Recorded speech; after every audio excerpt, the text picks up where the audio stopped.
Assalamualaikum warahmatullahi wabarakatuh, salam sejahtera. Bertemu kembali saudara di channel saya, channel yang akan memberikan wawasan hukum terkait dengan berbagai problematika hukum yang timbul di tengah masyarakat, yang mungkin saja di antara saudara ada yang yang mengalami permasalahan-permasalahan seperti itu. Karena itu mudah-mudahan channel ini terus bisa memberikan kontribusi positif bagi saudara sekalian. Nah, pada video kali ini saya ingin membagi satu pengalaman praktik ya, di mana seringkali kita menemukan di tengah masyarakat kita ada sebagian orang yang ketika membuat perjanjian ya, perjanjian dalam bentuk apa saja, lebih khusus misalnya perjanjian pinjam meminjam ya, apakah pinjam meminjam uang, pinjam meminjam barang dan lain sebagainya, itu tidak dibuatkan secara tertulis. Bahkan dalam beberapa kasus yang pernah saya hadapi ya, seringkali kita menemukan bahwa ada orang yang kalau membuat perjanjian secara tertulis itu dianggap sebagai sesuatu hal yang tabu. Nah, ini biasanya terjadi terutama terkait dengan perjanjian yang diadakan oleh orang yang memiliki hubungan pertemanan yang cukup dekat. Sehingga kalau kemudian perjanjian itu dibuatkan secara tertulis, maka seolah-olah ada kesan bahwa para pihak itu yang sudah lama berhubungan pertemanan baik itu seolah-olah ada ketidaksaling kepercayaan di antara mereka. Nah, beberapa kasus seperti itu saya pernah hadapi saudara di Mabes Polri yang berujung pada pelaporan di kepolisian, dan dalam kasus-kasus pinjam meminjam uang misalnya itu angkanya cukup fantastis ya, bagi saya khususnya angkanya itu miliaran rupiah, tapi pemberian pinjaman uang yang miliaran rupiah itu tidak kemudian disertai dengan suatu perjanjian secara tertulis. Nah, itu tadi karena ada semacam kesan tadi kalau itu dilakukan oleh orang yang punya hubungan pertemanan yang cukup dekat, ada kesan seolah-olah para pihak tidak saling mempercayai, sehingga kemudian untuk menghindari semacam kesalahpahaman yang nanti bisa membuat hubungan pertemanan tadi menjadi retak, maka kemudian perjanjian yang mereka lakukan itu tidak dilakukan secara tertulis. Nah, pertanyaannya kemudian adalah apakah menurut hukum itu wajibkah suatu perjanjian itu dibuat secara tertulis? Nah, saudara sekalian, untuk diketahui bahwa sah tidaknya suatu perjanjian itu tidak terletak pada ditulis atau tidak. Dengan kata lain bahwa perjanjian itu sah meskipun tidak dibuatkan secara tertulis. Nah, kalau kita merujuk pada pasal 1320 KUH Perdata, untuk sahnya suatu perjanjian itu hanya terletak pada adanya kecakapan, kesepakatan. Yang pertama, kesepakatan di antara para pihak yang membuat perjanjian, terus kemudian ada kecakapan, kemudian berikutnya ada suatu hal yang diperjanjikan, objek daripada suatu perjanjian, misalnya perjanjian pinjam meminjam uang misalnya.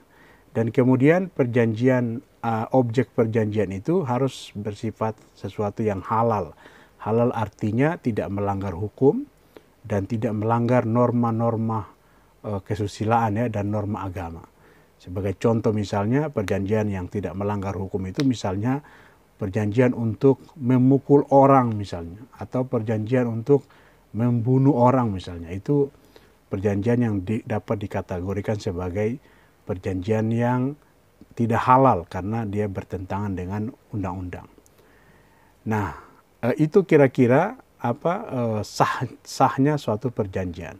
Sehingga meskipun perjanjian yang dibuat itu tidak tertulis, secara hukum perjanjian itu tetap dianggap sebagai perjanjian yang sah. Nah, pertanyaannya kemudian, lalu untuk apa perjanjian itu harus dibuat secara tertulis? Kalau misalnya itu tidak mempengaruhi aspek kesahihan ya, kesahihan atau aspek sahnya suatu perjanjian tadi. Nah, saudara, untuk diketahui bahwa pentingnya perjanjian dibuat secara tertulis tadi, sebetulnya itu nanti ada hubungannya dengan masalah pembuktian. Jadi manakala nanti kemudian terjadi sengketa, perselisihan di antara orang-orang yang membuat perjanjian tadi, maka perjanjian yang dibuat secara tertulis itu akan menjadi alat bukti. Ya, alat bukti itu bisa berkaitan dengan beberapa hal. Yang pertama misalnya akan menjadi bukti bahwa memang adanya hubungan hukum, ya, perjanjian yang dilakukan oleh kedua belah pihak. Kemudian hubungan hukum itu jelas di situ apa yang diperjanjikan, dan yang tidak kalah penting adalah menjadi bukti adanya hak dan kewajiban para pihak yang ditulis dalam perjanjian itu. Karena sebagaimana kita ketahui dan dalam beberapa kasus yang sering kita temukan kan, perjanjian yang dibuat itu kan tidak selamanya akan berjalan dengan lancar. Artinya sangat mungkin terjadi perselisihan di antara para pihak. Misalnya dalam contoh kasus perjanjian pinjam meminjam uang, misalnya orang yang diberikan pinjaman itu tidak melunasi uang yang telah dipinjamkan kepadanya, dan itu seringkali kemudian kan memicu permasalahan, dan itu bisa berujung pada hubungan persahabatan, pertemanan atau hubungan-hubungan bisnis tadi yang semula tadinya baik-baik saja, itu kemudian bisa menjadi retak, ya, menjadi selisih paham gitu, ya. Nah, satu hal yang perlu diperhatikan juga bahwa sebetulnya orang yang sangat berkepentingan untuk membuat perjanjian secara tertulis itu adalah pihak yang, misalnya dalam contoh kasus perjanjian pinjam meminjam, itu adalah pihak yang memberikan pinjaman, bukan pihak penerima pinjaman. Ya, kenapa demikian? Karena orang yang memberikan pinjaman itu tentu sangat berpotensi untuk mengalami resiko, ya, kerugian misalnya akibat pihak yang diberikan pinjaman tadi ingkar janji atau tidak mengembalikan pinjamannya. Kalau dari sisi pihak penerima pinjaman, ya mungkin tidak terlalu berisiko, ya, dan bahkan dalam beberapa kasus seringkali kita menemukan justru orang yang diberikan pinjaman itu, kalau bagi yang punya niat jelek, ya, sejak awal tidak punya itikat baik, justru malah menginginkan, ya, agar suatu perjanjian itu tidak dibuat secara tertulis. Kenapa demikian? Supaya nanti kalau kemudian timbul permasalahan, maka yang bersangkutan dalam kondisi tertentu malah bisa mengingkari adanya perjanjian itu, sehingga dia bisa merasa bebas, ya, misalnya tuntutan ganti rugi dari orang yang memberikan pinjaman. Nah, saudara sekalian, terus pertanyaannya kemudian adalah bagaimana, ya, apa yang harus dilakukan bila mana terlanjur perjanjian yang diadakan itu tidak dibuatkan secara tertulis. Nah, saudara, dalam beberapa kasus sering kita temui bahwa perjanjian yang tadinya tidak sempat dibuatkan secara tertulis tadi, itu bisa dilakukan beberapa beberapa cara, ya, beberapa trik, ya. Nah, yang pertama misalnya dengan membuat perjanjian lagi. Jadi perjanjian dibuat setelah pelaksanaan perjanjian, tentu dengan kesepakatan kedua belah pihak, ya. Misalnya setelah adanya sengketa tadi, misalnya pihak yang diberikan pinjaman dalam contoh kasus perjanjian pinjam meminjam itu ingkar janji, dan ketika yang bersangkutan misalnya ditagih atau diminta dituntut oleh orang yang memberikan pinjaman, nah kemudian kalau misalnya dia belum menyelesaikan itu, seringkali kemudian para pihak bernegosiasi dan kemudian bersepakat untuk misalnya menuangkan dalam bentuk yang tertulis. Itu yang pertama. Nah, yang kedua, kadangkala juga sering ditemukan dalam praktek itu misalnya dibuat dalam bentuk pengakuan hutang, ya. Misalnya orang yang diberikan pinjaman tadi membuat satu surat pengakuan hutang yang berisi bahwa yang bersangkutan misalnya memiliki hutang ya, kewajiban yang harus dilunasi kepada orang yang memberikan pinjaman. Nah, opsi lain saudara ya, dan ini saya beberapa kali dalam beberapa kasus pernah mempraktekannya ya. Dalam kasus misalnya orang yang diberikan pinjaman itu tidak bersedia untuk perjanjian yang dibuat secara lisan tadi kemudian ditulis ya dalam bentuk tertulis.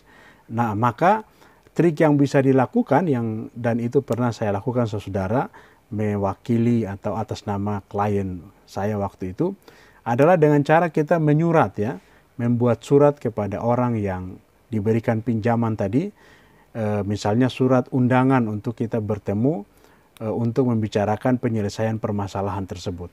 Nah, di dalam surat itu tentunya nanti kita akan jelaskan, kita akan kemukakan bahwa misalnya sehubungan adanya perjanjian antara saudara dengan klien kami terkait dengan ini, maka kami mohon kehadiran saudara pada waktu sekian-sekian untuk membicarakan penyelesaian permasalahan tersebut. Itu antara lain seperti itu.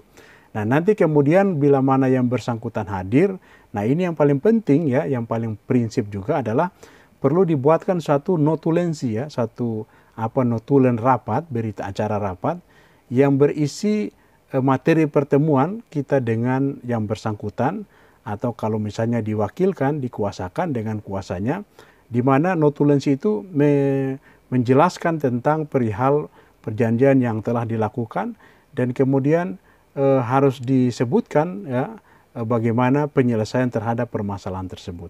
Nah, notulensi itu jangan lupa juga nanti kemudian ditandatangani oleh kedua belah pihak ya. Terutama kalau misalnya yang bersangkutan hadir secara langsung, yaitu ditandatangani oleh yang bersangkutan. Nah, kemudian nanti notulensi itu saudara kita bisa jadikan pegangan, pedoman, alat bukti, manakala kemudian nanti orang yang diberikan pinjaman tadi tetap tidak beritikat baik untuk menyelesaikan permasalahan tersebut, maka surat yang tadi kita kirimkan, kemudian notulensi atau berita acara pertemuan tadi, itu kemudian bisa kita jadikan sebagai alat bukti dalam persidangan manakala perkaranya itu harus berlanjut sampai proses persidangan di pengadilan. Nah, permasalahan yang paling krusial saudara yang sering kita hadapi itu adalah manakala orang yang diberikan pinjaman tadi itu memang berusaha tidak mau menghadiri undangan kita, apalagi menandatangani notulensi misalnya. Ya, dia akan menyampaikan berbagai alasan ya yang pada intinya sebetulnya tujuannya untuk menghindari jangan sampai ada jejak ya, ada bukti tertulis terkait dengan perjanjian yang dia pernah buat dengan seseorang, misalnya klien kita gitu. Nah, ini kadangkala ini menjadi krusial dan itu perlu trik yang lebih lebih spesifik lagi saudara menghadapi orang yang seperti itu. Nah, resikonya tentunya kalau kemudian tidak bisa dicapai ya perjanjian tertulis atau diundang dia tidak hadir, apalagi membuat notulensi dia tidak bersedia dan lain sebagainya, maka tentu itu menjadi risiko ya bagi orang yang memberikan pinjaman. Nah, karena itu saudara, saya sarankan kepada kita semua saudara sekalian, bila mana dalam membuat perjanjian ya dalam bentuk apapun ya, sesederhana apapun itu diusahakan harus ditulis ya, harus dibuat secara tertulis. Nah, ini yang kadangkala suka disalahpahami ya, bahwa kita membuat perjanjian secara tertulis itu tidak ada urusannya dengan percaya tidak percaya, rasa enak atau tidak enak antara sesama teman. Ini soal kita antisipasi bila mana di kemudian hari terjadi permasalahan hukum di antara kedua belah pihak. Karena kadangkala kita tidak tahu ya perjanjian yang kita buat itu tidak selamanya akan berjalan lancar ya, karena memungkinkan bisa kemudian timbul resiko di kemudian hari. Karena itu usahakan dalam kondisi apapun ya dan berbagai alasan apapun, tetap dalam membuat perjanjian itu harus dibuatkan secara tertulis. Demikian, mudah-mudahan informasi ini bermanfaat. Terima kasih. Wabillahi taufiq wal hidayah. Wassalamualaikum warahmatullahi wabarakatuh.